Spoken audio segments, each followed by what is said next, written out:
«Ya no nos sirves, mamá. Ahora que tengo dinero, ya no necesito tu ayuda». Eso fue lo que mi propia hija me gritó en público, frente a decenas de personas, después de ganar la lotería con el boleto que yo compré. Mi nombre es Esperanza Morales. Tengo 68 años, y durante toda mi vida adulta creí que ser madre significaba darlo todo sin esperar nada a cambio. Trabajé como empleada doméstica desde los 16 años para criar sola a mi hija Carmen, después de que su padre nos abandonara cuando ella tenía apenas 2 años. Siempre viví en una casita humilde en el mismo barrio. Siempre compré el mismo boleto de lotería todos los martes en la tienda de don Raúl. Siempre creí que algún día las cosas iban a mejorar.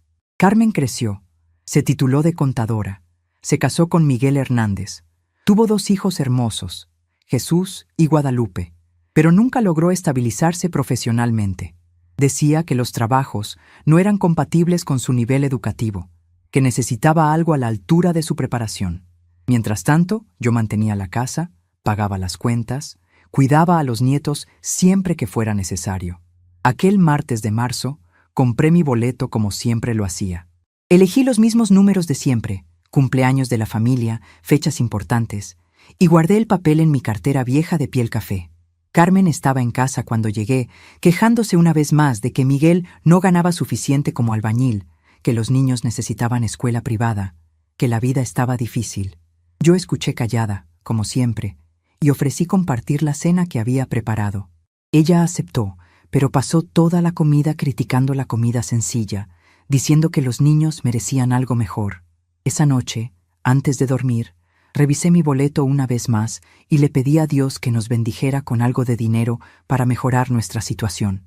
Lo que no sabía era que Carmen estaba observando cada movimiento mío por las rendijas de la puerta de mi cuarto.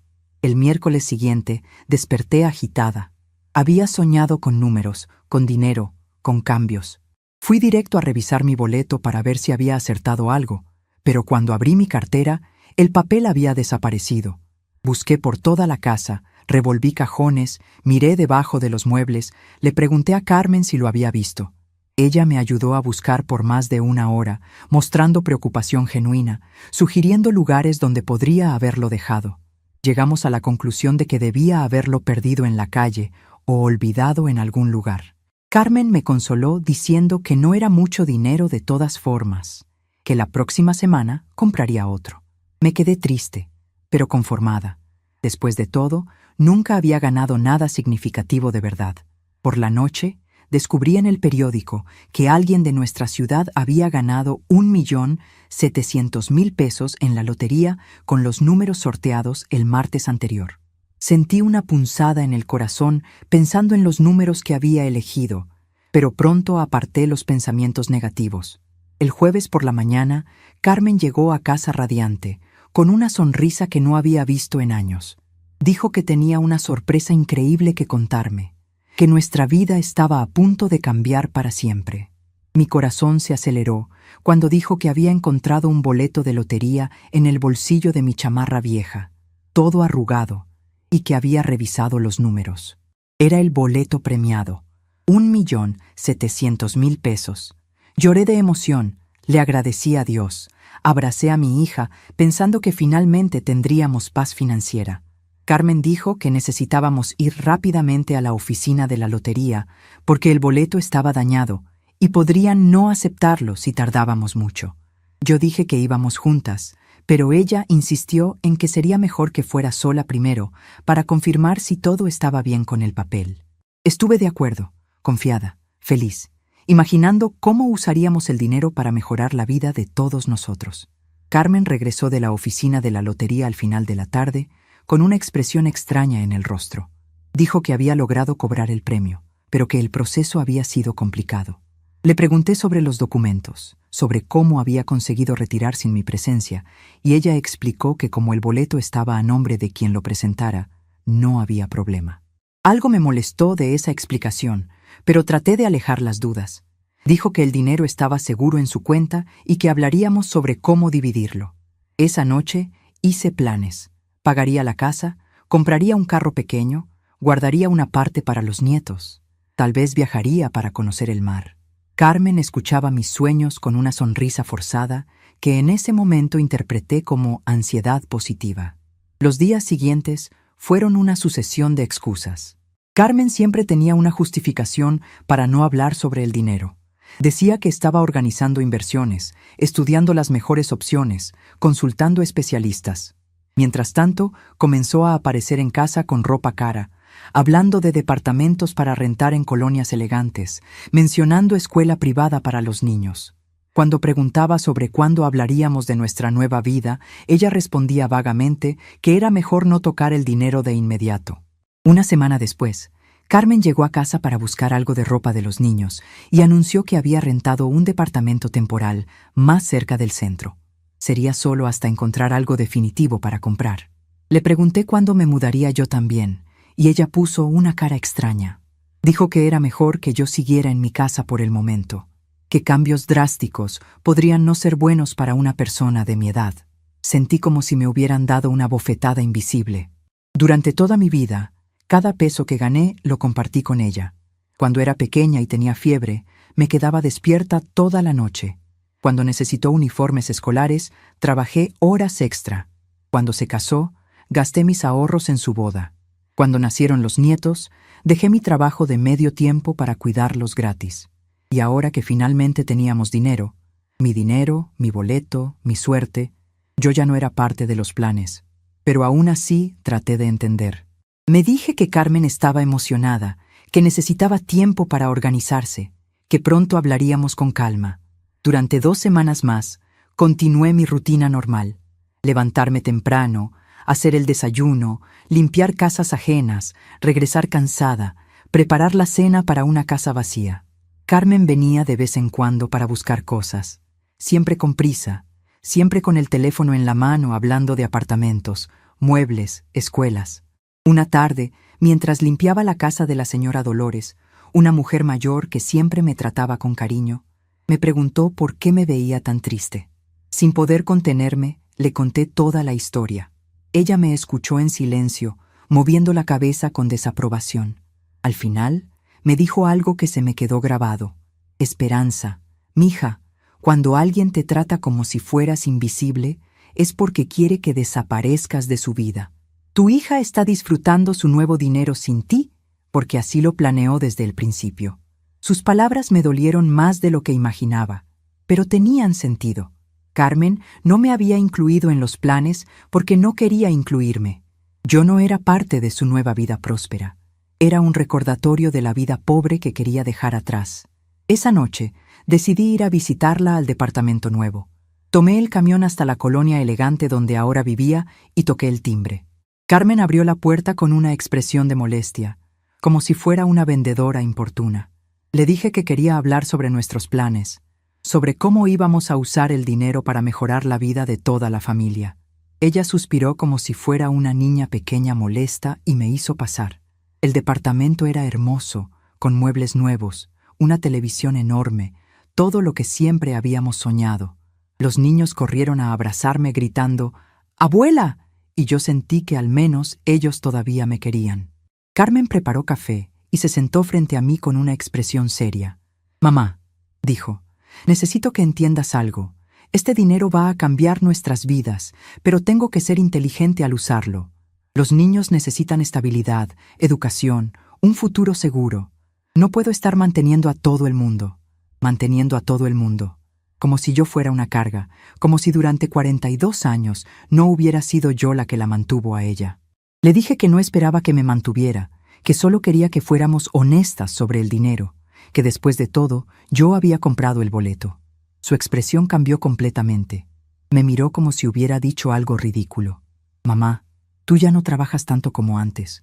Este dinero necesita ser administrado por alguien joven, que entienda de inversiones, que pueda hacerlo crecer. Tú te gastarías todo en tonterías sentimentales.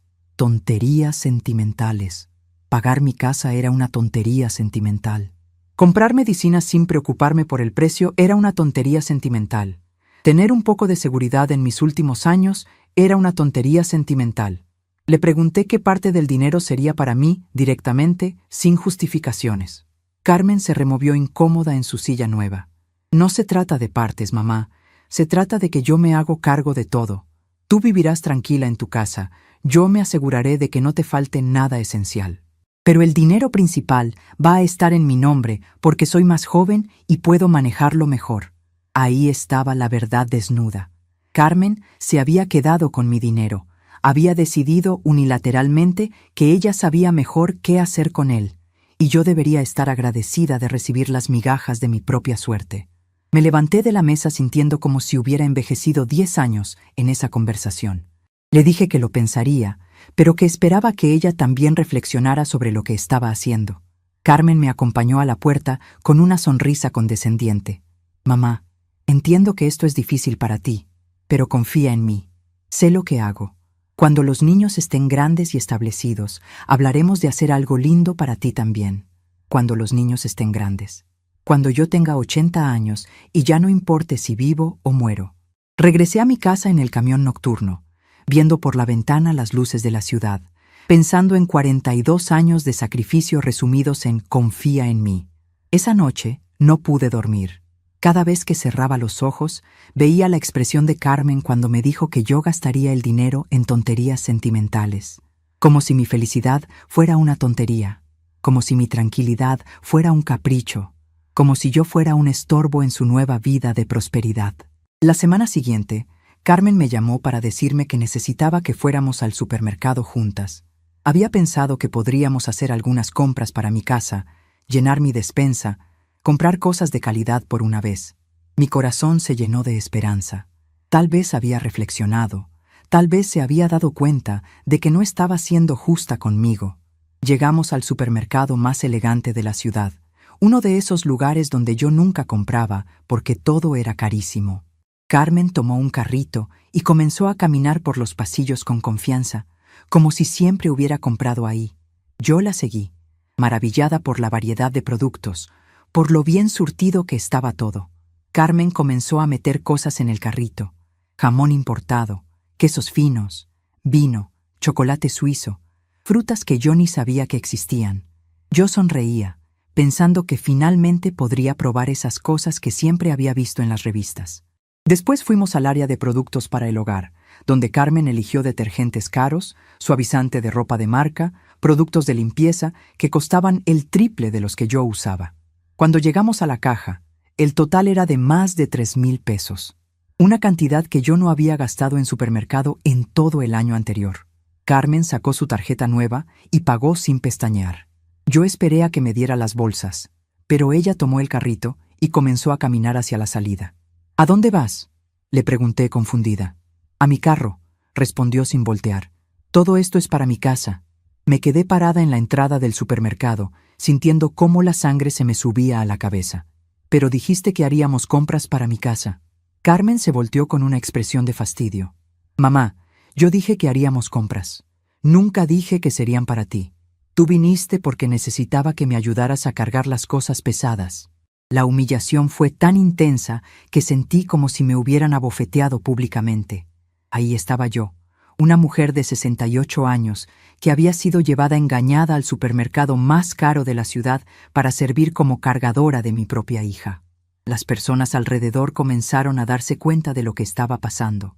Una señora mayor me miró con compasión. Una pareja joven murmuró algo entre ellos. Carmen, le dije con voz temblorosa, este dinero era mío. Yo compré ese boleto. Era tuyo, respondió con frialdad. Ahora es mío porque yo fui la que tuvo la inteligencia de cobrarlo antes de que se echara a perder. Si hubiera dependido de ti, hubiéramos perdido todo por tu lentitud. ¿Mi lentitud? No podía creer lo que estaba escuchando. Tú me dijiste que fuera sola a cobrarlo, porque sabía que tú ibas a hacer alguna tontería, que ibas a llorar en la oficina o algo así. Yo manejé la situación como adulta. Las lágrimas comenzaron a brotar sin control. No lágrimas de tristeza, sino de rabia, de humillación, de increíble traición. Carmen, soy tu madre. Todo lo que tengo te lo di siempre. ¿Cómo puedes tratarme así? Exacto, mamá. Eres mi madre, no mi socia comercial. Las madres dan sin esperar nada a cambio, ¿no es así? Eso es lo que tú siempre me dijiste. Carmen salió del supermercado dejándome ahí humillada, con las personas mirando y cuchicheando. Me quedé parada en medio del pasillo, cargando mi bolsa con mis pocas compras baratas, sintiendo como si me hubieran golpeado. Pero cuando llegué a casa, algo había cambiado en mí. Ya no era dolor, era coraje. Un coraje frío, calculado. Carmen me había subestimado. Pensó que yo iba a aceptar callada, como siempre hice toda la vida, que iba a tragarme la humillación y seguir siendo la mamá buenita que perdona todo. Estaba equivocada. Ese día comencé a planear mi justicia. No con gritos o escándalos, sino con pruebas, con documentos, con la verdad. Porque si ella quería jugar sucio, iba a descubrir que una madre traicionada también sabe jugar. Y cuando juega, juega para ganar. No iba a ser más la madre ingenua que acepta cualquier cosa. Iba a ser la mujer inteligente que siempre fui, pero que había escondido detrás de tanto amor ciego. El lunes siguiente al enfrentamiento en el supermercado, en lugar de ir directo al trabajo, hice una parada estratégica. Regresé a la tienda de don Raúl, donde había comprado el boleto. Él estaba abriendo cuando llegué y me saludó alegremente, diciendo que había oído que tuve suerte en la lotería. El estómago se me revolvió cuando me di cuenta de que la noticia ya se había esparcido por el barrio, pero de forma distorsionada. Le expliqué mi situación sin entrar en detalles íntimos. Dije solamente que necesitaba probar que había comprado el boleto ahí ese día específico. Don Raúl confirmó que se acordaba de mí, dijo que yo siempre compraba boleto los martes, siempre a la misma hora, siempre tan puntual. Le pregunté si tenía cámaras de seguridad y él dijo que sí, y que las grabaciones se quedaban almacenadas por 2 meses. Mi corazón se aceleró.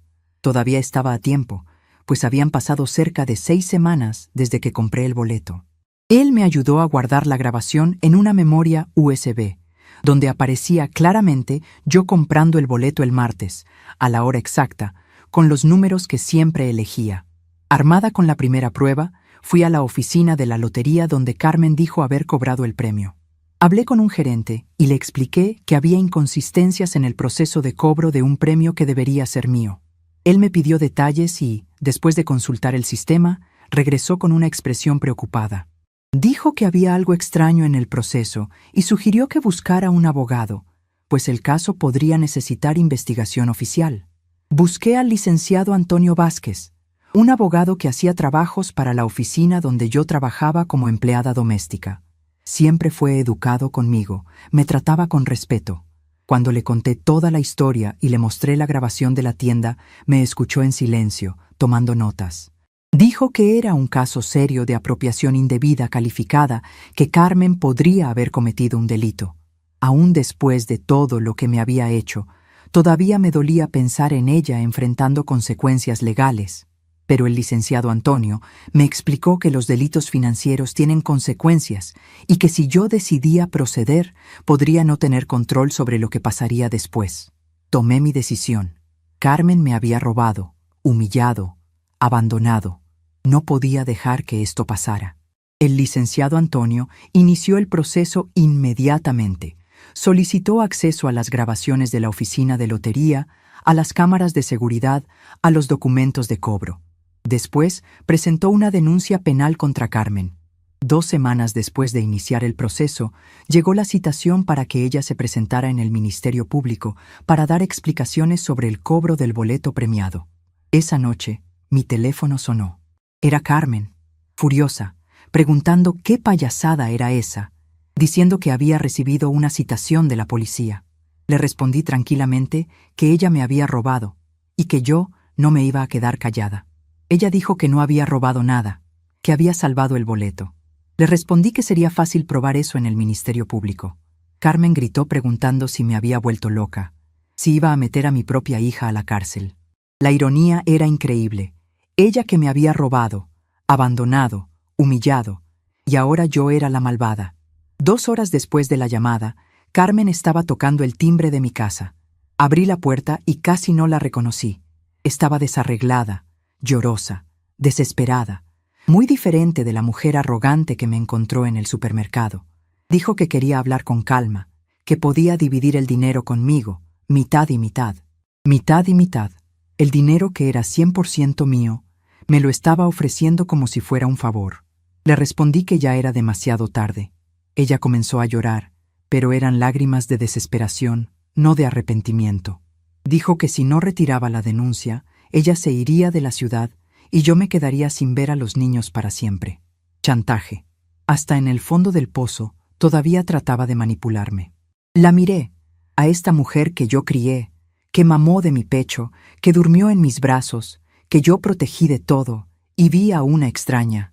Le dije que no se trataba de dinero, se trataba de respeto, de dignidad, de tratarme como ser humano, no como esclava. Fue entonces que Carmen mostró su verdadera cara. Dijo que nunca me había respetado realmente, porque yo siempre fui una perdedora, siempre me conformé con poco, siempre acepté que me pisotearan. Me preguntó si yo creía que merecía ese dinero, si iba a hacer qué con él, comprar una estufa nueva, remodelar mi casita ridícula, que por lo menos ella estaba haciendo algo productivo, invirtiendo en el futuro de sus hijos, cosa que yo nunca supe hacer. Le respondí que invertí en su futuro toda la vida. Trabajé como una esclava para que ella tuviera educación. Y mira en qué resultó. Ella seguía siendo una malagradecida. Carmen entonces dijo, con todo el veneno que siempre guardó, que siempre tuvo vergüenza de mí, vergüenza de que yo apareciera en su escuela con ropa de pobre, vergüenza de que yo trabajara como empleada doméstica, vergüenza de vivir en nuestro barrio. Cada palabra era una liberación. Liberación de dejar de amarla ciegamente. Le agradecí por ser honesta y le dije que tenía razón. Yo había criado a una hija malagradecida y ladrona. Ella salió dando un portazo y 2 horas después me mandó un mensaje diciendo que me iba a arrepentir. Pero por primera vez en muchos años no sentí miedo. Sentí algo que había olvidado que existía. Sentí mi propia fuerza. Carmen había cometido un error fatal al subestimarme. Había olvidado que yo sobreviví 42 años criándola sola, trabajando en casas ajenas, aguantando humillaciones, pero siempre saliendo adelante. Ahora iba a descubrir que la mujer callada que siempre conoció tenía garras y que cuando alguien toca lo suyo, esas garras saben apretar. El proceso legal duró 3 meses. 3 meses de audiencias, documentos, peritajes. Con las pruebas que teníamos, el caso fue relativamente sencillo. Las cámaras de la tienda de don Raúl mostraban claramente a mí comprando el boleto. Los registros de la oficina de lotería revelaron inconsistencias en la versión de Carmen sobre cómo logró cobrar el premio. Durante ese periodo, Carmen intentó de todo. Primero negó, después trató de probar que yo había autorizado el cobro. Finalmente, cambió completamente de estrategia y publicó en las redes sociales un texto largo llamándome interesada, diciendo que yo estaba demandando a mi propia hija por dinero, pero yo no sentí coraje por las mentiras que esparció. Sentí lástima de que hubiera llegado tan bajo. Cuando la justicia finalmente decidió a mi favor y el dinero fue transferido a mi cuenta, Carmen ya había desaparecido de la ciudad con su familia. Supe por vecinos que había salido del departamento rentado y se había mudado sin dejar dirección. Con mi dinero de vuelta, tomé decisiones que nunca imaginé que sería capaz de tomar. Vendí mi casita, no por vergüenza del lugar donde siempre viví, sino porque cada rincón me recordaba años de sacrificio no reconocido. Compré un departamento pequeño en una ciudad vecina, donde nadie conocía mi historia, donde podía empezar de nuevo sin el peso del pasado. Dejé de trabajar como empleada doméstica y comencé a hacer trabajos voluntarios en una guardería, cuidando niños cuyos padres trabajan. Descubrí que podía amar sin anularme, que podía cuidar sin sacrificarme completamente. A veces despierto por la mañana y tardo algunos segundos en recordar que ya no necesito preocuparme si tendré dinero para las cuentas, si alguien me va a pedir algo que no puedo dar, si voy a tener que tragarme humillaciones en silencio. La libertad tiene un sabor que no conocía. 6 meses después de mudarme a la nueva ciudad, recibí una llamada inesperada. Era Jesús, mi nieto, diciendo que había conseguido mi teléfono a escondidas y preguntando si estaba enojada con ellos. Mi corazón casi se detuvo de emoción al escuchar su voz. Le dije que nunca estaría enojada con él o con Guadalupe, que ellos no tenían culpa de los errores de los adultos. Jesús entonces me contó que Carmen había dicho que yo me había vuelto rica y egoísta, que ya no quería saber de la familia. Le expliqué con palabras sencillas que a veces las personas adultas toman decisiones que lastiman a otras personas. y que yo había elegido alejarme para no seguir siendo lastimada. Le dije que siempre los amaría a él y a su hermana, pero que ya no podía convivir con su mamá. Jesús lloró, yo lloré, pero fue un llanto liberador, de quien finalmente logró decir la verdad sin miedo a las consecuencias. Me prometió que cuando creciera vendría a buscarme. Le respondí que yo estaría esperando, pero los recuerdos de todo lo que viví no se borraron tan fácilmente. Durante las primeras semanas en mi nueva ciudad, las memorias llegaban como olas, una tras otra, recordándome cada momento de humillación, cada sacrificio no valorado, cada vez que Carmen me hizo sentir como si fuera una carga. Recordé aquella vez cuando Carmen tenía 15 años y necesitaba un vestido para su graduación de secundaria. Yo trabajaba en 3 casas diferentes ese mes para juntar el dinero.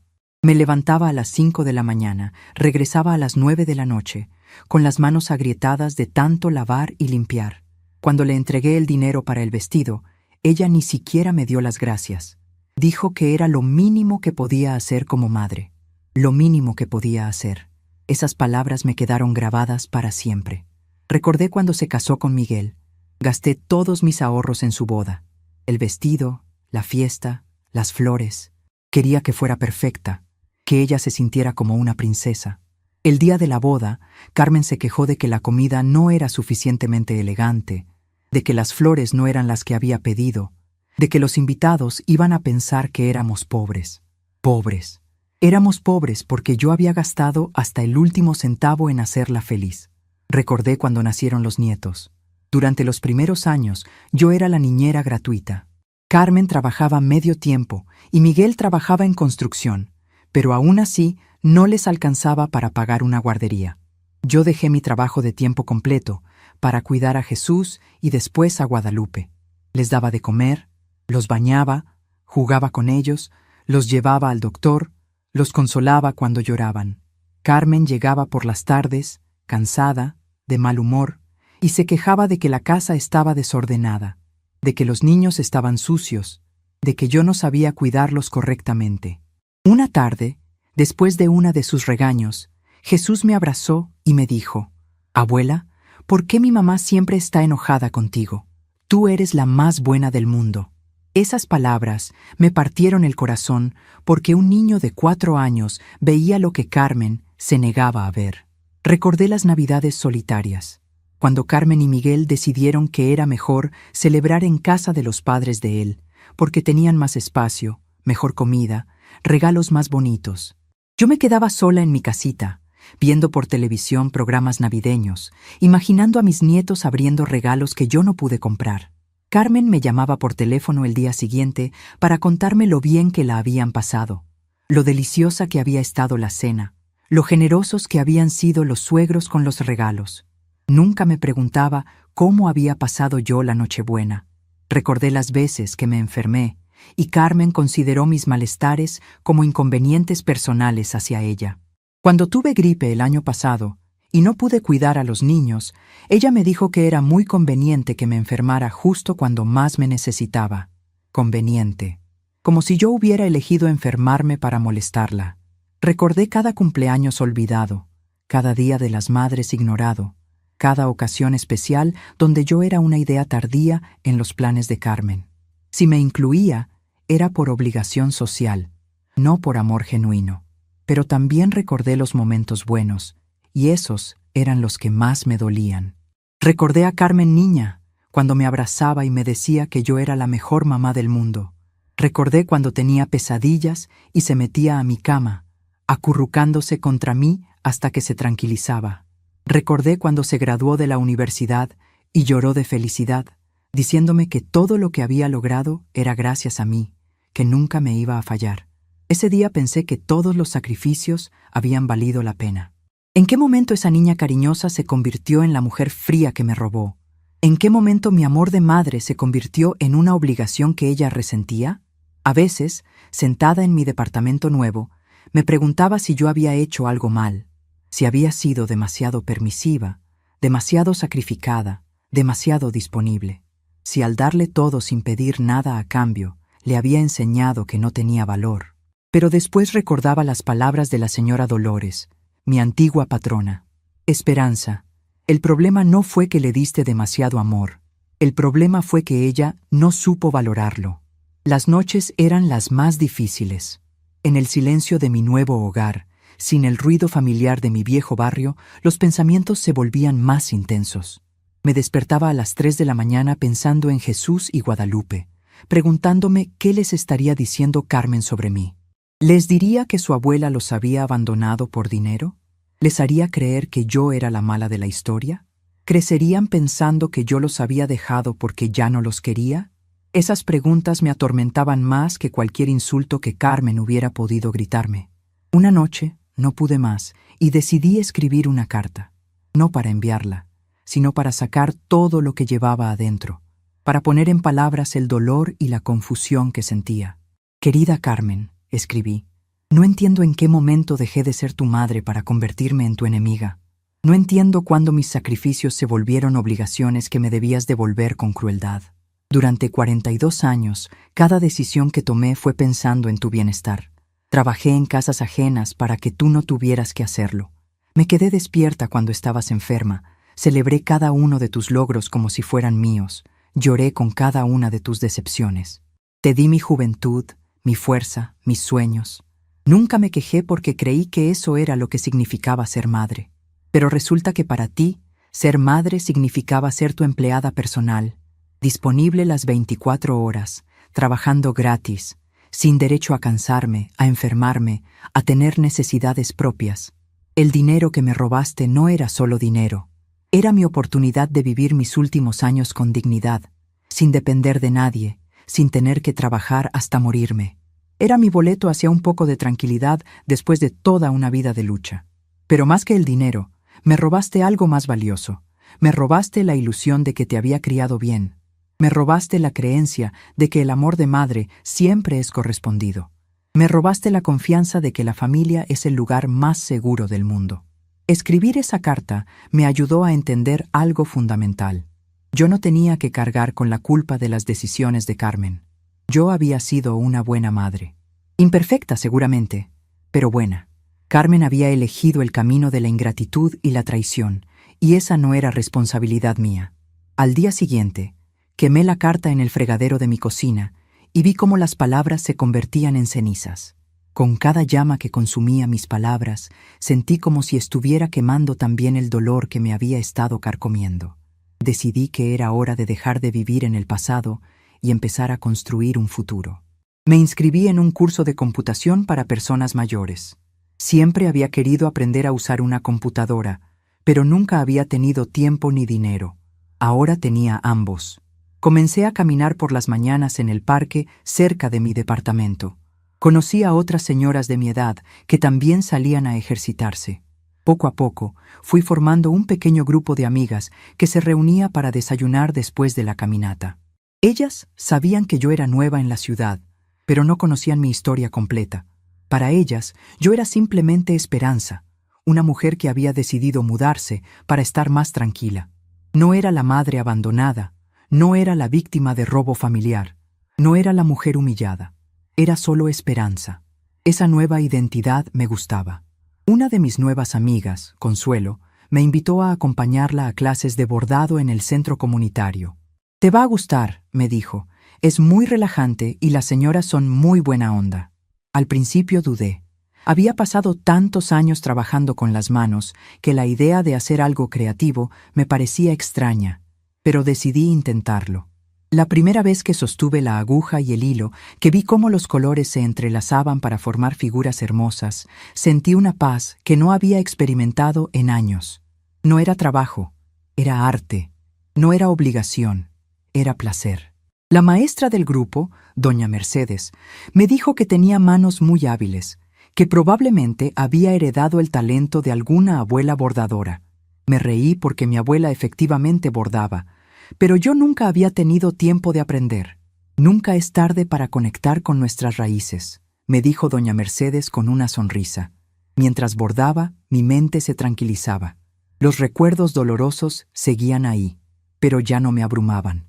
Era como si cada puntada fuera sanando una pequeña herida en mi corazón. Una tarde, mientras trabajaba en un mantel con flores amarillas, Consuelo me preguntó por qué me había mudado sola a la ciudad. Mi familia y yo tuvimos diferencias irreconciliables. Le respondí. A veces es mejor tomar distancia para proteger la paz de uno. Ella asintió con comprensión. A mí me pasó algo parecido con mi hermana. A veces la sangre no es suficiente para mantener unida a una familia. No le conté los detalles, pero su comprensión me consoló. No era la única mujer mayor que había tenido que tomar decisiones difíciles respecto a su familia. En las clases de bordado conocí historias similares a la mía. Señoras que habían sido maltratadas por hijos ingratos, que habían tenido que poner límites dolorosos, que habían aprendido que amar a alguien no significa permitir que te lastimen. Una de ellas, doña Rosa, me contó que su hijo le había robado los ahorros de toda la vida para invertirlos en un negocio que quebró. Tardé 2 años en perdonarme por haberle dado tanto poder sobre mi dinero, me dijo. Pero después entendí que el error no fue confiar en él, sino no haber puesto límites desde el principio. Sus palabras resonaron profundamente en mí. Yo también había tardado mucho en perdonarme por haber sido tan ingenua, por haber confiado ciegamente en Carmen, por no haber visto las señales de su egoísmo. Pero como decía doña Rosa, el error no había sido amar demasiado, sino no haberme amado lo suficiente a mí misma como para protegerme. Un día, mientras caminábamos por el parque, Consuelo me comentó que en el centro comunitario estaban buscando voluntarias para un programa de alfabetización para adultos. Tú que tienes experiencia cuidando niños, me dijo, podrías ser muy buena enseñando a leer a los adultos que no tuvieron oportunidad de estudiar. La idea me emocionó. Durante tantos años había dado mi tiempo y energía exclusivamente a Carmen y su familia. La posibilidad de ayudar a otras personas, de hacer una diferencia en la vida de extraños que podrían valorar mi esfuerzo, me llenó de entusiasmo. Me inscribí como voluntaria y me asignaron a un grupo de 5 personas, 3 señoras y 2 señores, todos trabajadores de la construcción y del hogar que querían aprender a leer mejor para ayudar a sus hijos con las tareas. La primera clase fue emocionante. Ver la concentración en sus rostros, la alegría cuando lograban descifrar una palabra completa, la gratitud sincera cuando les explicaba algo que no entendían, me recordó por qué me gustaba tanto cuidar niños. Pero esta vez era diferente. Esta vez yo elegía estar ahí, elegía dar mi tiempo, elegía compartir mi conocimiento. No era una obligación familiar, era una decisión personal. Una de mis estudiantes, doña Esperanza, sí, se llamaba igual que yo, me dijo después de la tercera clase, «Maestra, no sabe lo que significa para mí que una persona como usted se tome el tiempo de enseñarnos. Mis hijos me van a estar muy agradecidos». Esas palabras me llenaron de una satisfacción que no había sentido en años. Por primera vez en mucho tiempo, alguien valoraba mi esfuerzo, reconocía mi contribución, me trataba con el respeto que merecía. Al final de mi segundo mes como voluntaria, el coordinador del programa me pidió que diera una charla a otros posibles voluntarios sobre mi experiencia. «Doña Esperanza», me dijo, «usted ha sido una de nuestras voluntarias más comprometidas. Su dedicación y paciencia han sido extraordinarias. Nos gustaría que compartiera su experiencia para motivar a otras personas a unirse al programa». Me sentía halagada y nerviosa al mismo tiempo. Nunca había hablado en público, nunca había sido considerada un ejemplo para otros, pero acepté el reto. El día de la charla, llegué al centro comunitario con el corazón acelerado. Había preparado unas notas, pero cuando vi a las 20 personas sentadas esperando escucharme, me quedé en blanco por un momento. Después respiré profundo y comencé a hablar. «Buenos días. Mi nombre es Esperanza Morales. Y hace 3 meses me mudé a esta ciudad buscando un nuevo comienzo. Durante muchos años dediqué mi vida entera a cuidar a mi familia, trabajando sin descanso para asegurar su bienestar. Cuando llegué aquí, pensé que ya no tenía nada que ofrecer al mundo. Pensé que mi tiempo de ser útil había terminado. Pero descubrí algo maravilloso. Nunca es tarde para encontrar nuevas formas de hacer una diferencia en la vida de otros. En este programa de alfabetización, no solo estoy enseñando a leer, estoy aprendiendo que mi experiencia tiene valor, que mi paciencia es un regalo, que mi tiempo bien empleado puede cambiar la vida de personas que realmente lo aprecian. Si ustedes están aquí, considerando ser voluntarios, les aseguro que van a recibir mucho más de lo que den. Van a redescubrir su propio valor, van a conectar con personas maravillosas, van a recordar que siempre, siempre se puede empezar de nuevo. Cuando terminé de hablar, el silencio duró unos segundos que me parecieron eternos. Después, la sala estalló en aplausos. Varias personas se acercaron a felicitarme, a preguntarme detalles sobre mi experiencia, a pedirme consejos sobre cómo empezar. Una señora de mi edad, con lágrimas en los ojos, me dijo: «Doña Esperanza, sus palabras me tocaron el corazón. Yo también estoy en una situación difícil con mi familia y había perdido la esperanza de poder ser feliz de nuevo. Usted me dio fuerzas para intentarlo». En ese momento entendí algo fundamental. Mi historia de dolor se había convertido en una historia de superación. Mi experiencia de traición se había transformado en una lección de fortaleza. Mi proceso de sanación podía inspirar a otros a sanar también. Esa noche, sentada en mi departamento, reflexioné sobre todo lo que había cambiado en mi vida en los últimos meses. Había perdido a una hija ingrata, pero había ganado una nueva identidad. Había perdido la ilusión de una familia unida, pero había ganado la realidad de una comunidad que me valoraba. Había perdido la ingenuidad, pero había ganado sabiduría. Había perdido la costumbre de vivir para otros, pero había ganado la habilidad de vivir para mí misma. Y por primera vez en muchos años, me quedé dormida sintiendo que mañana sería un día lleno de posibilidades, no de obligaciones. Un año después de mudarme a mi nueva ciudad, mi vida había tomado un rumbo que jamás imaginé posible. Las mañanas comenzaban con mi caminata en el parque, seguida del desayuno con mis amigas, después las clases de bordado o las sesiones de alfabetización, y por las tardes me dedicaba a leer o simplemente a disfrutar la tranquilidad de mi hogar. Era una rutina que había construido pieza por pieza, día tras día, como un bordado delicado donde cada puntada tenía su lugar perfecto. Pero la tranquilidad se vio interrumpida una mañana de abril cuando sonó mi teléfono.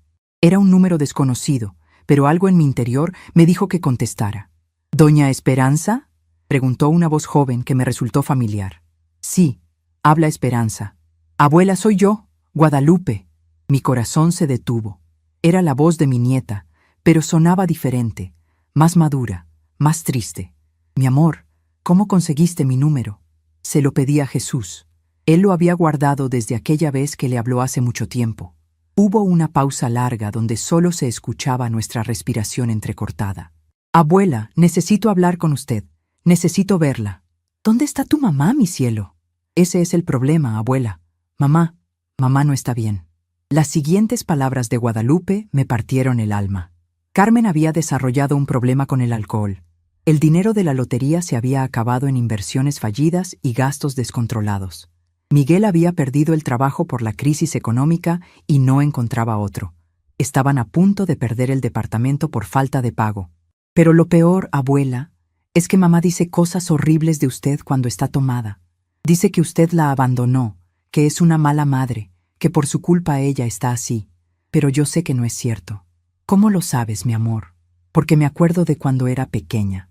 Me acuerdo de que usted siempre estaba ahí, de que mamá siempre la trataba mal, de que usted lloraba a escondidas en la cocina. Yo lo veía todo, abuela. Las lágrimas comenzaron a rodar por mis mejillas. Mi nieta había visto lo que Carmen se negaba a reconocer. «Guadalupe, mi cielo, yo jamás las abandoné. Ustedes siempre van a ser mis nietos queridos. Pero tu mamá tomó decisiones que me lastimaron mucho». «Lo sé, abuela. Jesús y yo hemos hablado mucho sobre esto. Sabemos que mamá le hizo algo malo. No nos dice qué, pero sabemos que fue algo muy feo. ¿Cómo están ustedes, mis amores? ¿Están bien de salud? ¿Van a la escuela?». «Sí, abuela. Papá hace lo que puede para mantenernos. Él también extraña a usted. Dice que usted era la única que realmente nos quería sin esperar nada a cambio». Esas palabras me tranquilizaron y me destrozaron al mismo tiempo. Saber que Miguel reconocía mi amor genuino me consolaba, pero saber que mis nietos estaban viviendo en esa situación me desesperaba. «Abuela, ¿podemos venir a visitarla? Solo Jesús y yo». «Mamá no tiene que saber». Mi primer instinto fue decir que sí inmediatamente, pero después pensé en las consecuencias. Si Carmen se enteraba, podría prohibirles definitivamente que me vieran. Podría usar esto como excusa para alejarse aún más. Mi amor, me encantaría verlos. Pero primero necesito que me prometas algo. Lo que sea, abuela. Necesito que hables con tu papá, que él sepa de esta llamada, que él esté de acuerdo con que vengan a verme. No quiero que esto cause más problemas en su casa. Papá ya sabe, abuela. Él fue quien nos dio permiso de llamarla. Dice que nosotros tenemos derecho a conocer a nuestra abuela, sin importar los problemas que tenga con mamá. Esas palabras me llenaron de gratitud hacia Miguel. Él siempre había sido un buen hombre, trabajador, respetuoso. Carmen había tenido suerte de encontrarlo, aunque nunca lo valoró como merecía. Está bien, mi amor. Pueden venir cuando quieran. Yo les voy a mandar la dirección. Abuela, hay algo más. Mamá no puede saber que nosotros sabemos dónde vive usted. Si se entera, va a hacer un escándalo terrible. Acordamos que vendrían el siguiente fin de semana, cuando Carmen fuera a buscar trabajo en otra ciudad. Miguel los acompañaría, pero se quedaría en el parque mientras ellos subían a mi departamento. Esa semana fue la más larga de mi vida. Preparé todo con cuidado. Compré los dulces que les gustaban cuando eran pequeños. Limpié el departamento hasta que brilló. Cociné sus comidas favoritas. Era como prepararse para recibir a los reyes. El sábado por la mañana, mientras esperaba que llegaran, me di cuenta de algo importante. Estaba nerviosa, pero no por miedo o culpa. Estaba nerviosa de emoción, como una abuela normal que va a recibir la visita de sus nietos queridos. No me sentía como la mujer traicionada que había huido de su familia. Me sentía como Esperanza Morales, una mujer digna que había construido una nueva vida y ahora tenía el privilegio de compartirla con las personas que realmente la amaban. Cuando sonó el timbre, corrí a abrir la puerta. Ahí estaban mis nietos. Jesús de 14 años, alto y delgado como su padre, y Guadalupe de 12, con los ojos grandes y expresivos que había heredado de mí. Nos abrazamos durante largos minutos, llorando de felicidad, sintiendo que el tiempo perdido se condensaba en ese momento perfecto. Abuela, está muy bonita, me dijo Guadalupe. Se ve más joven que antes. Es que estoy feliz, mi amor. La felicidad hace milagros. Jesús miraba mi departamento con admiración. Abuela, qué bonito está todo. Se siente muy tranquilo aquí. Sí, mijo, aquí nadie me grita, nadie me hace sentir mal, nadie me dice que estorbo. Aquí tengo paz. Pasamos la mañana platicando. Ellos me contaron sobre la escuela, sobre sus amigos, sobre sus sueños. Yo les conté sobre mis nuevas amigas, sobre las clases de bordado, sobre el trabajo voluntario. Abuela, me dijo Jesús, usted suena muy diferente. Antes siempre parecía preocupada, siempre estaba trabajando, siempre parecía cansada. Ahora suena contenta. Es que antes vivía para hacer felices a otros, mijo. Ahora vivo para ser feliz yo también. Y resulta que cuando uno está bien consigo mismo, puede dar mucho más amor genuino a los demás. Guadalupe me preguntó directamente, Abuela, ¿qué fue lo que hizo mamá que la lastimó tanto? La miré a los ojos y decidí que merecían saber la verdad, adaptada a su edad. Su mamá se quedó con algo que era mío, algo muy importante que yo había ganado con mucho esfuerzo. Pero más que eso, me trató como si yo no valiera nada, como si todos mis años de sacrificio por ella no significaran nada. ¿El dinero de la lotería?, preguntó Jesús directamente. Me sorprendió que lo supieran. ¿Cómo sabes de eso? Porque mamá siempre dice que usted se enojó, porque ella ganó la lotería y usted no. Pero nosotros nunca le creímos esa versión. Sabíamos que tenía que haber algo más. Les expliqué la historia real, con cuidado, sin cargar demasiado contra su madre, pero siendo honesta sobre lo que había pasado. Cuando terminé, Guadalupe tenía lágrimas en los ojos. Abuela, eso que hizo mamá estuvo muy mal, muy, muy mal. Sí, mi amor, pero ya pasó. Yo recuperé mi dinero, recuperé mi dignidad y, más importante, recuperé mi paz. A veces las cosas malas nos llevan a cosas buenas que nunca hubiéramos descubierto de otra manera. ¿Usted nos perdona por no haberla defendido?, preguntó Jesús con voz quebrada. Mis amores, ustedes eran niños. No era su responsabilidad defenderme de los adultos. Era mi responsabilidad defenderme a mí misma, y eso fue exactamente lo que hice. Comimos juntos, reímos, jugamos cartas, vimos fotos de mi nueva vida. Por unas horas, fuimos simplemente una abuela y sus nietos disfrutando de estar juntos. Antes de que se fueran, Guadalupe me dijo algo que me marcó para siempre. Abuela, Yo quiero ser como usted cuando sea grande, fuerte, valiente, que no se deje maltratar por nadie. Y yo quiero ser como papá, agregó Jesús, que trabaja duro pero nunca maltrata a las personas que ama. En ese momento entendí que mis nietos habían aprendido las lecciones correctas, a pesar de tener a Carmen como ejemplo. Habían visto el contraste entre el amor manipulador y el amor genuino, y habían elegido el camino correcto. Cuando se fueron, me quedé sentada en mi sala, sintiendo una mezcla de alegría y melancolía. Ver a mis nietos me había llenado de felicidad, pero también me había recordado todo lo que había perdido por culpa de las decisiones de Carmen. Pero después reflexioné más profundamente y me di cuenta de algo importante. No había perdido a mis nietos. Ellos me amaban, me respetaban, me extrañaban. Carmen no había podido destruir esa relación porque estaba basada en amor real, no en manipulación. Durante las siguientes semanas, Guadalupe me llamaba cada 3 días para contarme sobre su día, para pedirme consejos, para simplemente escuchar mi voz. Jesús me mandaba mensajes preguntando cómo estaba, contándome sobre sus calificaciones, compartiendo conmigo sus planes para el futuro. A través de ellos, supe que la situación en casa de Carmen seguía empeorando. Habían tenido que mudarse a un departamento más pequeño. Carmen bebía más frecuentemente. Miguel trabajaba en lo que encontraba, pero el dinero nunca alcanzaba. Una tarde, Guadalupe me llamó llorando. «Abuela, mamá se puso muy mal anoche. Estaba tomada y comenzó a gritar que todo era culpa suya, que por su culpa estamos pobres, que si usted no hubiera sido tan vengativa, todavía tendríamos dinero». ¿Qué le respondieron? Jesús le dijo que dejara de culparla a usted, que los problemas que tenemos son por las decisiones que ella tomó. Mamá se enojó mucho y le gritó que no tenía derecho a juzgarla. ¿Cómo se siente tu papá con todo esto? Papá está muy cansado, abuela. Trabaja todo el día y llega a casa a encontrar a mamá borracha y a nosotros preocupados. A veces lo veo llorar cuando cree que no lo vemos. Mi corazón se partía por Miguel. Él no se merecía esa situación. Era un buen hombre que había sido arrastrado a las consecuencias de las malas decisiones de Carmen. Guadalupe, necesito que tu papá sepa que si alguna vez ustedes necesitan algo urgente, pueden contar conmigo. No para resolver todos los problemas, pero sí para las emergencias reales. Se lo voy a decir, abuela. Creo que él va a estar muy agradecido de saber eso. Esa noche no pude dormir. No porque me sintiera culpable por la situación de Carmen, esas eran las consecuencias de sus propias decisiones, sino porque me dolía que mis nietos estuvieran viviendo en ese ambiente tóxico. Pero después recordé algo que había aprendido en mi trabajo voluntario. No puedes salvar a las personas de sí mismas. Solo puedes estar disponible para apoyar cuando realmente quieren cambiar. Carmen había tenido 1.700.000 pesos y la oportunidad de cambiar su vida y la de su familia para siempre. En lugar de usarlo sabiamente, lo había gastado en impresionar a otros, en comprar cosas innecesarias, en inversiones sin sentido. Eso no era culpa mía. Era el resultado de una personalidad que nunca había aprendido el valor real de las cosas.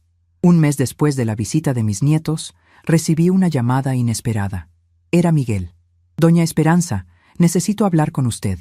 Su voz sonaba cansada, derrotada. «Dime, Miguel, ¿cómo estás?» «Muy mal, para ser honesto.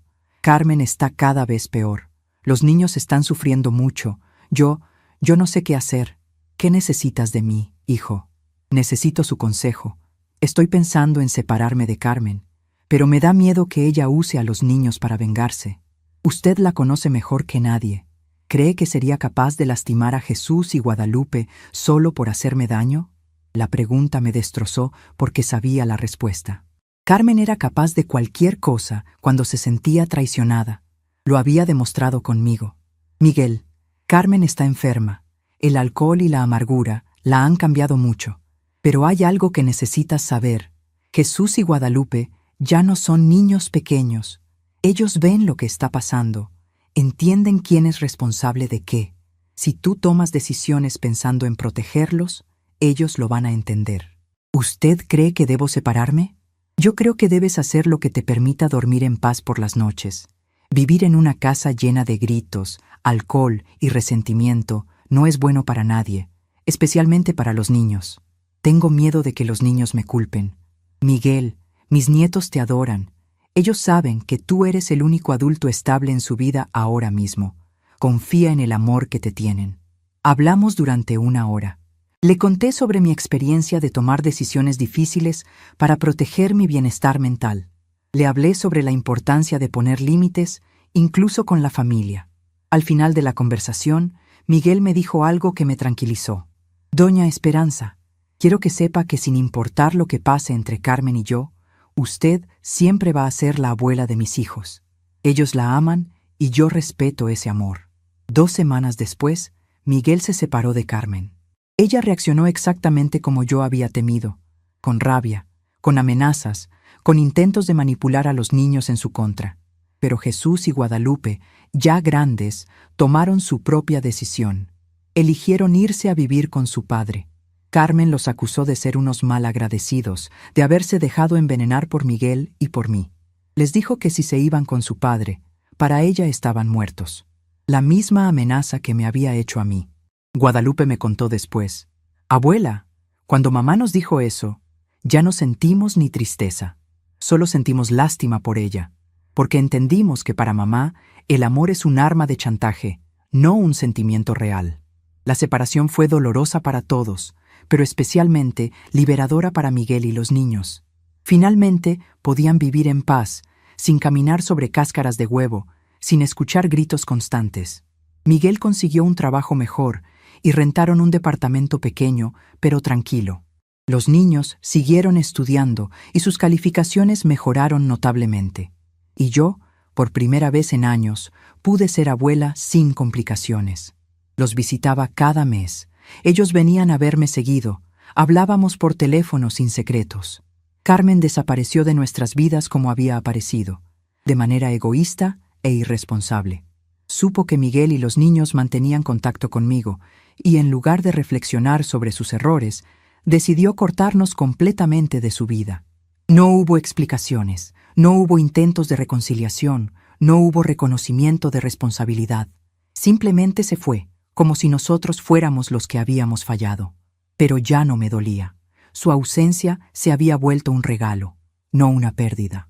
Finalmente, mis nietos podían conocer el amor sano, el respeto mutuo, la tranquilidad de una familia que se cuida sin lastimarse. Una tarde, mientras bordaba en mi sala con la luz dorada del atardecer entrando por la ventana, reflexioné sobre todo lo que había pasado en los últimos 2 años. Había perdido una hija, pero había ganado paz mental. Había perdido la ilusión de una familia perfecta, pero había ganado una familia real basada en amor genuino. Había perdido la costumbre de vivir para otros, pero había ganado la sabiduría de vivir para mí misma sin dejar de amar. Carmen había creído que quitándome el dinero me quitaba el poder, pero se había equivocado. El dinero era solo papel. El verdadero poder estaba en mi capacidad de reconocer mi propio valor, de defenderme cuando era necesario, de reconstruir mi vida cuando todo parecía perdido. Ella había querido que yo desapareciera para poder disfrutar mi dinero sin remordimientos. Y en cierto sentido, lo había logrado. La mujer sumisa que aceptaba maltratos en silencio había desaparecido para siempre. En su lugar había nacido Esperanza Morales, una mujer que sabía que el amor verdadero no duele, que la familia real no chantajea, que la dignidad no es negociable. Y esa mujer, esa nueva versión de mí misma, era más poderosa que todo el dinero del mundo. Esa noche, antes de dormirme, escribí en mi diario una frase que resumía todo mi aprendizaje.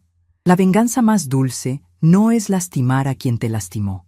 La venganza más dulce es ser tan feliz que ya no importe lo que esa persona haga o deje de hacer. Carmen había perdido a una madre que la amaba incondicionalmente, a 2 hijos que la respetaban, a un esposo que la apoyaba y a una vida próspera que el dinero le había dado la oportunidad de construir. Yo había perdido las ilusiones, pero había ganado la realidad. Y resultó que la realidad, cuando se construye con dignidad y amor propio, es mucho más hermosa que cualquier ilusión. 2 años habían pasado desde que Miguel se separó de Carmen y desde que yo había encontrado mi nueva vida. En ese tiempo, mis nietos se habían convertido en jóvenes maduros y reflexivos.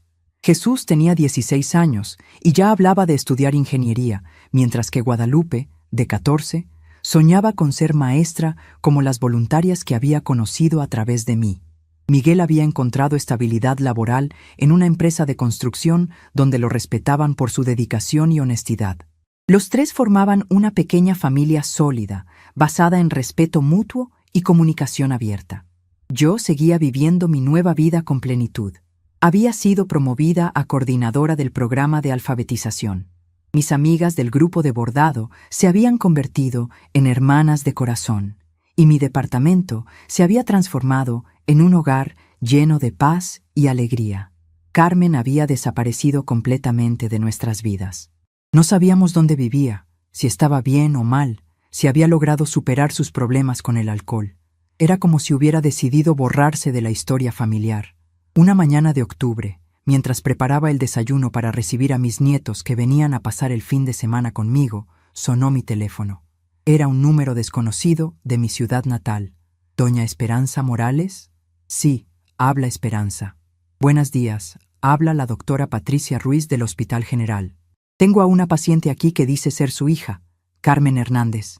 Está internada en estado grave y pidió que la contactáramos. Mi corazón se detuvo. A pesar de todo lo que había pasado, seguía siendo mi hija. ¿Qué le pasó? Tuvo un accidente automovilístico anoche. Estaba bajo los efectos del alcohol.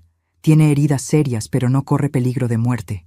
Sin embargo, está muy alterada emocionalmente e insiste en que necesita hablar con usted. ¿Está sola? Sí, señora. No hemos podido contactar a ningún otro familiar.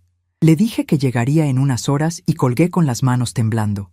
No era miedo lo que sentía, sino una mezcla compleja de emociones: compasión, tristeza y, sorprendentemente, tranquilidad. Llamé a Miguel para contarle lo que había pasado. Doña Esperanza, ¿quiere que la acompañemos? No, Miguel. Creo que esto es algo que necesito enfrentar sola, pero agradezco mucho que me lo ofrezcan. Los niños van a querer saber. Diles la verdad, que su mamá está en el hospital, que no está en peligro, pero que está pasando por un momento muy difícil. ¿Va a ayudarla? Esa pregunta me hizo reflexionar profundamente. 2 años atrás, mi respuesta habría sido automática. Por supuesto, era mi hija, era mi obligación. Pero ahora tenía que pensarlo conscientemente. Voy a ir a verla, Miguel. Voy a escuchar lo que tenga que decirme. Después decidiremos qué es lo mejor para todos. El viaje en autobús de regreso a mi ciudad natal fue emotivo. Veía los paisajes familiares, los lugares donde había trabajado, donde había criado a Carmen, donde había vivido tantos años de mi vida, pero ya no me sentía nostálgica o triste. Esos lugares eran parte de mi historia, pero ya no definían mi presente. En el hospital, después de hablar con la doctora Ruiz, me dirigí al cuarto de Carmen. La encontré despierta, con vendajes en la cabeza y el brazo derecho, conectada a sueros, con una expresión de dolor que iba más allá de las heridas físicas. Cuando me vio entrar, comenzó a llorar. «Mamá, viniste». «Hola, Carmen. ¿Cómo te sientes?» «Muy mal, mamá. Muy, muy mal». Me senté en la silla junto a su cama, manteniendo una distancia emocional que había aprendido a preservar. «La doctora me dijo que tuviste un accidente». «No fue un accidente, mamá. Yo quería que pasara. Estaba manejando y pensé que si me estrellaba, todo se acabaría». Sus palabras me impactaron, pero no me sorprendieron. Durante los últimos años, a través de comentarios de mis nietos, había entendido que Carmen estaba en una espiral autodestructiva. ¿Por qué querías que se acabara todo? Porque arruiné mi vida, mamá. Arruiné mi matrimonio. Perdí a mis hijos. Perdí todo el dinero. Perdí mi trabajo. Y lo peor de todo, te perdí a ti. Carmen, no me perdiste. Tú me echaste de tu vida. Lo sé, mamá. Lo sé y me duele tanto que no puedo respirar. Lloró durante varios minutos mientras yo la observaba, sintiendo compasión pero también firmeza. Esta conversación había llegado 2 años tarde. Mamá, necesito que me perdones, necesito que me ayudes a recuperar a mis hijos, necesito que todo vuelva a ser como antes. Carmen, algunas cosas no pueden volver a ser como antes. Jesús y Guadalupe están bien donde están. Miguel es un buen padre y ellos están creciendo en un ambiente sano. Pero yo soy su madre. Ser madre es más que dar a luz, Carmen. Es proteger, cuidar, anteponer el bienestar de los hijos al propio. ¿Cuándo fue la última vez que hiciste algo pensando en lo que era mejor para ellos y no para ti? La pregunta la dejó sin palabras porque ambas sabíamos la respuesta. Mamá, estoy enferma, tengo problemas con el alcohol, necesito ayuda. Me da gusto que lo reconozcas. Ese es el primer paso para cambiar. ¿Me vas a ayudar? Te voy a ayudar a conseguir el tratamiento que necesitas. Pero no voy a ayudarte a recuperar una vida que destruiste con tus propias decisiones. ¿Qué significa eso? Significa que puedo apoyarte para que te cures, para que te conviertas en una persona sana. Pero no voy a ayudarte a forzar a tus hijos a regresar contigo. No voy a presionar a Miguel para que vuelva. No voy a fingir que todo lo que pasó no pasó. Carmen se quedó callada por un largo rato. ¿Tú puedes perdonarme algún día? Carmen, yo ya te perdoné hace mucho tiempo. Perderte era la única manera de sanar mi corazón. Pero perdonar no significa olvidar y no significa volver a las relaciones tóxicas de antes. ¿Qué necesito hacer para recuperar a mi familia? No puedes recuperar tu familia, Carmen. Puedes construir una nueva relación con ellos, pero basada en respeto, en reconocimiento de tus errores, en cambios reales de comportamiento. Y eso va a tomar años. ¿Años? Años, Carmen. La confianza se construye gota a gota y se destruye de un golpe. Tú la destruiste completamente. Si realmente quieres repararla, va a ser un proceso largo y vas a tener que demostrar con hechos, no con palabras, que eres una persona diferente. Le expliqué que sus hijos ahora tenían una vida estable y feliz, que habían aprendido a vivir sin el estrés constante de sus arranques de ira y sus problemas con el alcohol. Si realmente los amas, vas a querer que conserven esa paz. Vas a trabajar en ti misma hasta estar segura de que puedes agregarle valor a sus vidas, no quitárselo. ¿Y contigo, mamá? ¿Puedo tener una relación contigo? La miré directamente a los ojos antes de responder. Carmen, durante 42 años yo viví para ti. Te di mi juventud, mi fuerza, mis sueños, mi dinero, mi tiempo. Y tú tomaste todo eso como si fuera tu derecho, como si yo fuera tu empleada personal. Lo sé, mamá. Me doy cuenta ahora. No, Carmen. Te das cuenta ahora porque estás en el fondo del pozo y necesitas ayuda. Pero cuando tenías dinero, cuando tenías opciones, cuando podías elegir, me trataste como basura. Tienes razón. Fui una hija terrible. Fuiste una hija egoísta. Pero eso ya pasó. La pregunta ahora es, ¿qué tipo de persona quieres ser de aquí en adelante? Carmen lloró durante largo rato antes de responder. Quiero ser una persona que valga la pena. Quiero ser alguien de quien mis hijos puedan estar orgullosos. Quiero ser la hija que tú te merecías tener. Entonces, empieza por aceptar la ayuda profesional que necesitas. Acepta que la recuperación va a ser larga y difícil. Acepta que tus hijos tienen derecho a mantenerse alejados hasta que demuestres que has cambiado realmente. ¿Me vas a visitar mientras estoy en rehabilitación? Lo pensé cuidadosamente antes de responder. Te voy a visitar una vez al mes durante el primer año. No más. Necesitas aprender a depender de ti misma, no de mí. Y yo necesito proteger la paz que he construido en mi vida. ¿Una vez al mes solamente? Carmen, durante 2 años no tuve noticias tuyas. Una vez al mes es un regalo, no una obligación. Hablamos durante 2 horas más.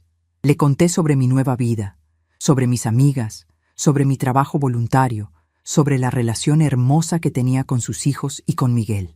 Mamá, suenas tan feliz, tan diferente. Es que soy feliz, Carmen. Aprendí que puedo amar a las personas sin sacrificar mi bienestar. Aprendí que puedo ser una buena madre, abuela, amiga, sin dejar de ser una mujer completa con sus propias necesidades. Yo nunca entendí eso. No, nunca lo entendiste. Para ti, amor significaba sacrificio total de la otra persona. Para ti, ser familia significaba tener el derecho de tratar mal a las personas que te amaban.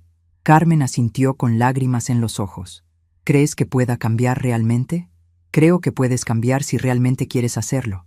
Pero va a requerir que reconozcas completamente tus errores, que hagas terapia psicológica además del tratamiento para el alcoholismo, y que aceptes que quizás nunca recuperes todo lo que perdiste.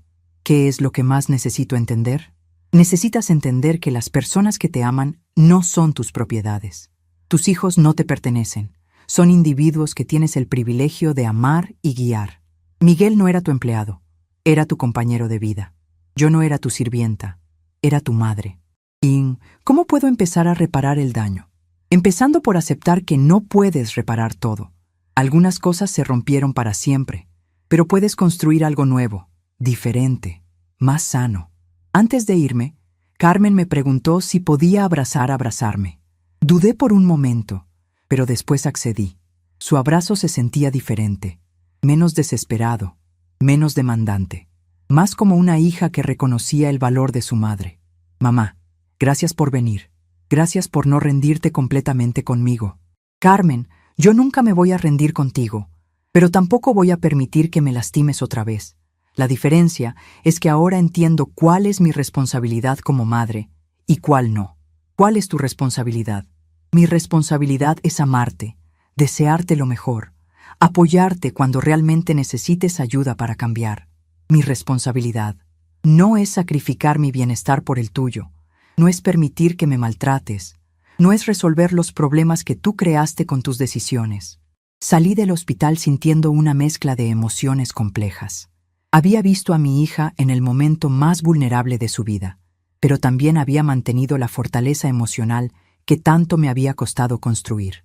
En el autobús de regreso a mi ciudad, reflexioné sobre la conversación. 2 años atrás, habría corrido a rescatar a Carmen. Habría prometido cualquier cosa con tal de tenerla de vuelta en mi vida. Habría comprometido mi nueva tranquilidad por la ilusión de recuperar a mi hija. Pero ahora entendía que el amor verdadero a veces requiere mantener límites firmes. Que ayudar a alguien no significa resolver sus problemas por ellos, sino acompañarlos mientras ellos hacen el trabajo de cambiar. Al llegar a mi departamento, encontré a Miguel esperándome con Jesús y Guadalupe. «¿Cómo está mamá?», preguntó Guadalupe con preocupación genuina. «Está viva, está consciente y por primera vez en mucho tiempo está siendo honesta sobre sus problemas». «¿Va a cambiar?», preguntó Jesús con escepticismo. «No lo sé, mijo. Eso depende completamente de ella. Lo que sí sé es que si cambia, será un proceso largo y difícil». «¿Nosotros vamos a tener que regresar a vivir con ella?», preguntó Guadalupe con ansiedad. «No, mi amor. Ustedes van a seguir viviendo con su papá en el ambiente estable que han construido. Si su mamá mejora realmente, podrán tener una relación con ella, pero desde la seguridad de su hogar actual». Miguel me miró con gratitud. «Doña Esperanza, ¿cómo se siente después de verla?» «Me siento tranquila, Miguel. Me siento como una mujer que hizo lo correcto. Mostré compasión sin comprometer mis límites. Ofrecí ayuda sin sacrificar mi bienestar». Esa noche, después de que se fueron, escribí en mi diario una reflexión que resumía todo lo que había aprendido. Hoy entendí que el amor maduro no es rescatar a las personas de las consecuencias de sus decisiones. El amor maduro es estar disponible para apoyarlas cuando deciden rescatarse a sí mismas. Durante los siguientes meses, cumplí mi promesa de visitar a Carmen una vez al mes en el centro de rehabilitación. Cada visita era diferente. Al principio, ella seguía tratando de manipularme emocionalmente, de conseguir que intercediera con Miguel y los niños. Pero yo mantuve mis límites firmemente. Le decía que mi papel era apoyar su recuperación, no ser su representante ante la familia que había lastimado. Poco a poco, Carmen comenzó a cambiar realmente. Empezó a hacer preguntas diferentes. En lugar de «¿Cuándo van a perdonarme?», preguntaba «¿Qué necesito cambiar en mí misma?». En lugar de «¿Cuándo puedo ver a mis hijos?», preguntaba «¿Cómo puedo demostrar que soy segura para ellos?». El cambio más significativo llegó en el mes 6 de su tratamiento. Carmen me dijo algo que nunca esperé escuchar. «Mamá, quiero pedirte perdón, pero no para que me perdones y volvamos a ser como antes. Quiero pedirte perdón porque finalmente entiendo el daño que te hice y me duele genuinamente haberte lastimado». «¿Cuál es la diferencia?», le pregunté. «La diferencia es que antes quería tu perdón para beneficiarme yo. Ahora quiero pedirte perdón porque entiendo que tú merecías ser tratada con amor y respeto, y yo no te los di». Esa fue la primera vez en años que sentí que estaba hablando con mi hija, no con la persona egoísta en la que se había convertido. «Carmen, acepto tu disculpa y te perdono sinceramente. ¿Esto significa que podemos intentar reconstruir nuestra relación?». Significa que podemos intentar construir una relación nueva, diferente, más sana. Pero va a tener que ser paso a paso, con límites claros, con respeto mutuo. Al final de su año de tratamiento, Carmen había logrado mantenerse sobria, había completado terapia psicológica y había demostrado cambios consistentes en su manera de relacionarse conmigo. Los niños accedieron a verla una vez, después de casi 3 años de separación. Fue una reunión emotiva pero cuidadosa. Jesús y Guadalupe fueron respetuosos pero cautelosos. Carmen fue humilde y no presionó por más de lo que ellos estaban dispuestos a dar. «Mamá», le dijo Guadalupe, «me da gusto verte mejor, pero necesito tiempo para confiar en ti otra vez. Lo entiendo completamente, mi amor. Voy a esperar el tiempo que necesites». Esa respuesta me demostró que Carmen finalmente había entendido que el amor no se puede forzar ni exigir, solo se puede ganar con paciencia y acciones consistentes. Hoy, 2 años después de su accidente, Carmen vive sola en un departamento pequeño, trabaja como recepcionista en una clínica médica, asiste a reuniones de Alcohólicos Anónimos y está construyendo lentamente una nueva relación con sus hijos. Ve a Jesús y Guadalupe una vez cada 2 semanas, en presencia de Miguel o mía. Los niños han comenzado a relajarse con ella, pero siguen viviendo con su padre y esa estabilidad no se negocia. Conmigo tiene una relación cordial, pero con límites claros. Nos vemos una vez al mes. Hablamos por teléfono cada 15 días. Pero yo nunca me quedo sola con ella por más de unas horas. He aprendido que puedo amar a mi hija sin arriesgar mi bienestar emocional. Lo más hermoso de todo es que mis nietos han aprendido lecciones valiosas de esta experiencia. Han visto que es posible amar a alguien sin permitir que te lastimen. Han visto que las familias sanas tienen límites y consecuencias. Han visto que el perdón no significa olvidar o volver a ser vulnerable. Jesús me dijo hace poco: «Abuela, usted nos enseñó que el amor verdadero protege, no lastima, y que cuando alguien te lastima, puedes perdonarlo sin tener que someterte a que te lastime otra vez». Guadalupe agregó: «Y también nos enseñó que nunca es tarde para empezar una vida nueva, que siempre podemos elegir ser felices sin importar lo que otras personas hagan». Esas palabras me confirmaron que todo el dolor, toda la lucha, toda la reconstrucción había valido la pena. No solo había salvado mi propia vida, sino que había enseñado a mis nietos el valor de la dignidad personal. Carmen perdió años preciosos con sus hijos, perdió a un buen esposo, perdió mi respeto incondicional, perdió la oportunidad de disfrutar el dinero que pudo haber cambiado nuestras vidas para siempre. Pero también ganó algo valioso, la oportunidad de convertirse en una persona mejor, de reconstruirse desde cero, de ganarse el amor de su familia a través de acciones genuinas en lugar de manipulación emocional. Yo gané mucho más de lo que perdí. Gané paz mental, autorrespeto, una nueva familia de amigos queridos, un propósito significativo en mi trabajo voluntario y, sobre todo, gané la sabiduría de que nunca, nunca es tarde para defender tu propia dignidad. Hoy sé que la lección más importante que puedo enseñar a mis nietos no es sobre el perdón o la tolerancia infinita, sino sobre el amor propio que permite amar a otros de manera sana. Y esa lección solo pude enseñarla después de aprenderla yo misma, a los 68 años, cuando finalmente entendí que ser una buena madre no significa sacrificarlo todo, sino enseñar con el ejemplo lo que significa vivir con dignidad. Han pasado 5 años desde que dejé mi antigua vida. 5 años desde que decidí que mi dignidad valía más que la comodidad de aceptar maltratos en silencio. Esta mañana, como todos los días, me desperté en mi departamento lleno de luz y tranquilidad. Preparé mi café en la taza que me regaló Guadalupe, ahora de 19 años, y estudiando para maestra. Jesús tiene 21 y estudia ingeniería, tal como soñaba. Ambos vienen a visitarme cada domingo. Desayunamos juntos, me cuentan sus planes, sus ilusiones, sus pequeños problemas cotidianos. Es la relación que siempre quise tener con Carmen, pero que nunca pude construir con ella, basada en amor mutuo, respeto y elección libre. Miguel se casó el año pasado con una mujer maravillosa llamada Patricia, que trata a mis nietos como si fueran suyos. Me invitaron a la boda, y bailé con una alegría que no sabía que tenía. Ver a ese buen hombre encontrar el amor que se merecía me llenó de paz. Carmen sigue en recuperación. Llevamos 4 años construyendo una relación nueva, lenta, cuidadosa. Nos vemos una vez al mes. Hablamos por teléfono cada 15 días. Ella entiende ahora que el amor no se exige, se gana día a día con acciones genuinas. Ya no bebo, me dijo la semana pasada. Ya no siento esa rabia todo el tiempo. Estoy aprendiendo a vivir conmigo misma. Me da gusto escucharla, pero ya no vivo pendiente de sus cambios. He aprendido que cada persona es responsable de su propia sanación. En el centro comunitario me nombraron coordinadora general de voluntarios. Mis días están llenos de propósito. Enseño a leer, organizo eventos, coordino proyectos. Las señoras del grupo de bordado se convirtieron en la familia que elegí, en las hermanas que nunca tuve. Ayer, doña Mercedes me dijo: Esperanza, tienes una luz especial. Se nota que eres una mujer que hizo las paces consigo misma. Tiene razón. Hice las paces conmigo misma cuando entendí que amar no significa sufrir, que ser madre no significa anularse, que perdonar no significa volver a ser vulnerable.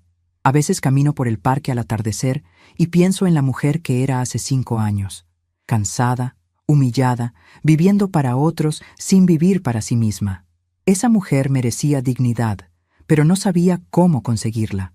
Ahora sé que la dignidad se defiende con límites claros, con decisiones valientes, con la fortaleza de preferir la soledad sana antes que la compañía tóxica. Carmen quería que yo desapareciera para poder disfrutar su nueva vida sin remordimientos. En cierto sentido, lo logró. La mujer sumisa que aceptaba cualquier maltrato desapareció para siempre. En su lugar nació Esperanza Morales, una mujer que sabe que merece respeto, que elige sus batallas, que vive en sus propios términos. A veces, el mayor recomienzo es el silencio que elegimos mantener. Estamos curiosos para saber hasta dónde esta historia llegó. ¿De dónde están viendo? Comenten abajo.